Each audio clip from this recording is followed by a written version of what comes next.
Hello and welcome to Creative Walks number 52, I believe, already.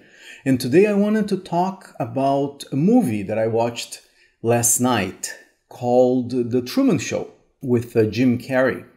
This movie is 22 years old, actually. It first came out in 1998, and I remember watching it in the cinema. And it was the only time I actually watched the movie. It's not one of those that I came back again and again. And for whatever reason, yesterday I sort of felt compelled to watch it again.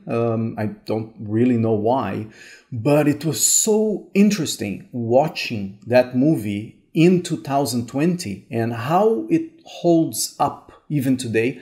And I think it, in a very subtle way, speaks to a bunch of things that are actually new in the world today, especially around social media. So I wanted to take this episode to talk a little bit about the movie and my impressions of it, like watching it 2 decades after I watched it first. So I think it's okay to say that there will be spoilers in the movie. It's a 22-year-old movie, so don't get mad. But if you haven't watched it, maybe you want to and don't want it to have it spoiled, or if you don't remember the movie, maybe go watch it and then come back to this episode, or just listen to my analysis and thoughts about it and then watch it with those things in mind. So anyway, fair warning. And just to give a little bit of a context, this movie, even though to me it still sounds like a fairly recent movie, but it's actually an old one. And the cool thing is that it actually talks about technology. It is technically a sci-fi movie, a science fiction movie, but it was created to talk about reality TV and our obsession with media and what the kinds of things that were in the minds of people in 1998. And that is before smartphones, before social media, before the internet was actually wildly popular. And the cool thing about science fiction, whenever it's made, in my opinion, nicely, it's not really about predicting whatever kind of technology is going to be, but it's actually to use extremes, to use what happens at the edge that puts humans in extreme conditions with the hope of revealing aspects of ourselves and how our inventions actually shape us. So just a brief overview of the movie. It's with comedian Jim Carrey that is able to do a lot of both comedy and dramas in a very interesting way throughout his career. But the movie centers around his character, that he is a guy that was embedded into a reality show around him from his birth. So the idea was that they created this city with thousands and thousands of cameras that would record every single moment of his life. There is no commercial breaks. There is only product placements in the movie. And as you watch him and as you grow, everybody around him are actors and everything is fake. It's a whole city built in Hollywood to follow his life, and it's like the most watched show on television, and it's a huge success. And he's the only one that doesn't know he's being filmed. He is in this fictional city that is amazing and everything, and he is like an insurance salesman in that place. And I wanted to analyze it not from a reality TV point of view, which is something that still exists, of course, but I wanted to see it from a social media point of view. That's something that came again and again in my mind as I was watching it, and how it is very relevant today, but in different ways that people were talking about when they first created this movie. And the interesting thing is how today, although technically we're not showing our lives all the time in social media, we're actually choosing the highlights and showing all our best moments in our lives, or sometimes you use it to do little confessions or try to get brownie points for being woke or whatever thing people do these days. But we are willingly putting our lives publicly. So that's one of the relationships that are in with the movie. But to me, the thing that occurred to me while I was watching it, with all these cameras watching him and him not knowing he was being watched, was that today we actually have sort of the same idea. We have all these cameras and all these microphones, and we have our phones with us all the time, listening to us. And these like surveillance cameras and with GPS, something that was not even in the mindset of people to be tracked all the time. It's something that the big corporations like Facebook, like Amazon, like Google, they have these information about ourselves, about all of us, all the time. So in a way, it is like we are all in this Truman Show in a way. And that's relevant because these algorithms, these things that are like embedded in our phones, in our computers, in our in our credit card transactions, all of this goes in a way to these algorithms that are learning about our hopes and our fears.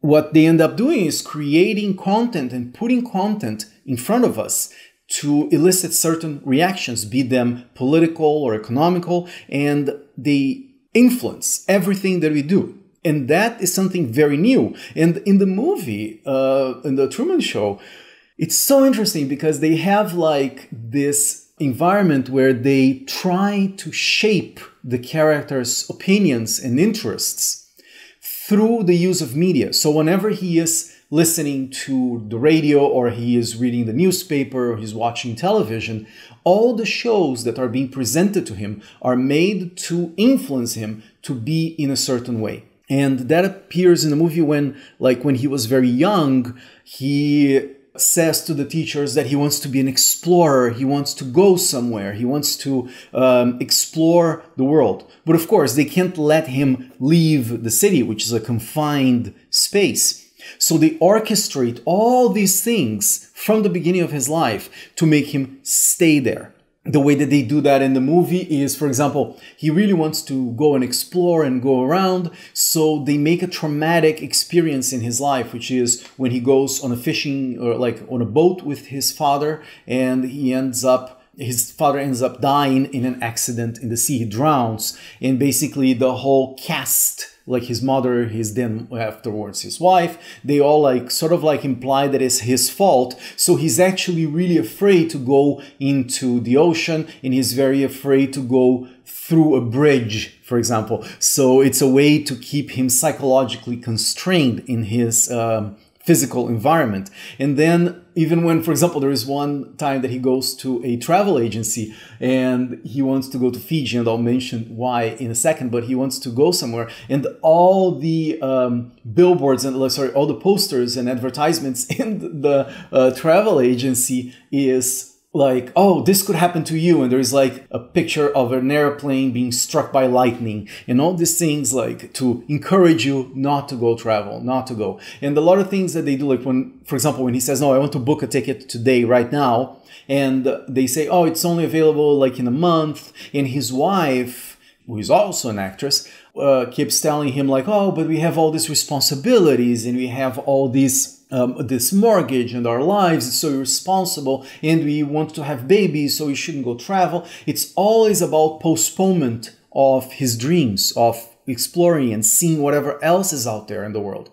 And I thought it was so interesting. And of course, even back then, it was about all the fears and limitations that we put on ourselves. And in this case, things that are put into us. So this psychological warfare that we always see today. So the point of the movie is that he wants to break free, and slowly he starts seeing little cracks, little things that happen in his world that don't make sense. And there is one character that he meets, this lady called Sylvia, that she's the only one that she's an actress and she's not supposed to interact with him. She's supposed to be like an extra, but she doesn't like what they're doing to him. So she tells him, none of this is real, go find me. And then her father in the movie comes, picks her up, and takes her away. And then the father tells Truman, the main character, oh, she is schizophrenic, I'm sorry, and we're moving to Fiji. So since he was a teenager, he decides, oh, I want to go to Fiji, I want to explore. And it's all from this, let's say, true moment, which is someone that actually deeply cares about him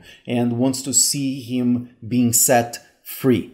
In the movie, he starts going off and really trying to get out, and everything conspires to keep him there. But then at some point, he gets away from all the, let's say, cameras and things, and then he breaks free and he goes into the ocean. And the interesting thing is that this boat that he has actually has this eagle, like this bird pointing forward. It's like a very interesting image, like symbolically of water and breaking free, and even these images of water being the unconscious, the subconscious representation of our fear, something that I try to portray in my photography fairly often. I'm very fascinated by that idea.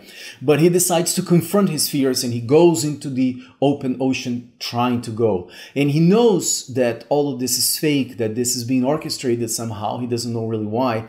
And then the creator of the show, which is this guy called Christoph, who is portrayed by an amazing actor, Ed Harris, he wants him to stay there. And his argument, which is actually very interesting, he was saying that he created a perfect world for Truman. He created this world where he is true. He's the only true thing there. And his argument was that if you go outside into the real world, everybody will lie, everybody will cheat, everybody will not be real. So why don't you stay here where I can take care of you? And the way that he says that at the end of the movie, when Truman basically gets to the end of the ocean, but just to recap, he basically, this Christoph, Ed Harris character, he decides to throw, like, because they can control the climate in the place, so he throws storms and he throws like winds, and he almost tries to drag the boat in the destroy Truman in the process. But of course, they can't do that. But they are hoping that they will activate his fear and he'll turn back and go back to his normal life. But the character from Jim Carrey refuses to do that. And he basically gets these ropes and he attaches himself to the boat and keeps pushing forward and basically gets into this, in Joseph Campbell's idea, the death and resurrection moment, like when you find the apotheosis in his understanding of the hero's journey. And the movie actually follows pretty closely the idea of the hero's journey. It was quite fascinating to see how it seamlessly go from the ordinary world where he is just there living, and then he gets this call, which is something that happens that changes a little bit of his understanding of what's going on. Something's not right. And then he goes into his adventure. And he literally goes to the sea at the end and try to fight the elements to try to break free. And he sees this beautiful horizon after the storm is done, and his boat crashes there. And so he sees that none of that is true, none of that is real. And then at the end, there is the staircase that he has the chance to go up and maybe set free. But then there comes this voice from the sky, from Ed Harris' character, Christoph, saying these words that I mentioned, like, oh, there's nothing out there that is real, like you should stay here. And he basically decides, no, I will go and venture into the unknown. And that was a powerful movie. I thought it holds up so well in 2020. I think the ideas of how the media plants ideas in our heads was very relevant then, with 3, 4, 5 corporations taking care of all of our content. And then with the hopes of the internet, where everything was going to be decentralized. And now we're back to that thing that we have 3 or 4 very, very powerful, arguably even more powerful than they were in 1998, these companies that basically feed the information to make us go into certain directions. So I thought it was very interesting to watch this movie again with 2020 eyes. And again, the beautiful thing about science fiction, although this is more of a tragic comedy, like absurd reality kind of a thing, but I think it's fair to say that it's very much a science fiction movie. It's highly recommended to go and check it out. And let me know what you think. Let me know if you watch it. You can find me on social media at Pedro Bonatto. Just hit me up. I am actually a little bit on Twitter too, so Facebook, Instagram, like LinkedIn, everywhere. Let me know what you think. You can message me on my website as well. And let me know if you want to hear more of these reviews of old movies. I think it's kind of interesting to visit those and see what we see on them, comparing what we saw like when we were young and watching it, and then watching them now. So with that, I'll leave you, and I'll see you tomorrow.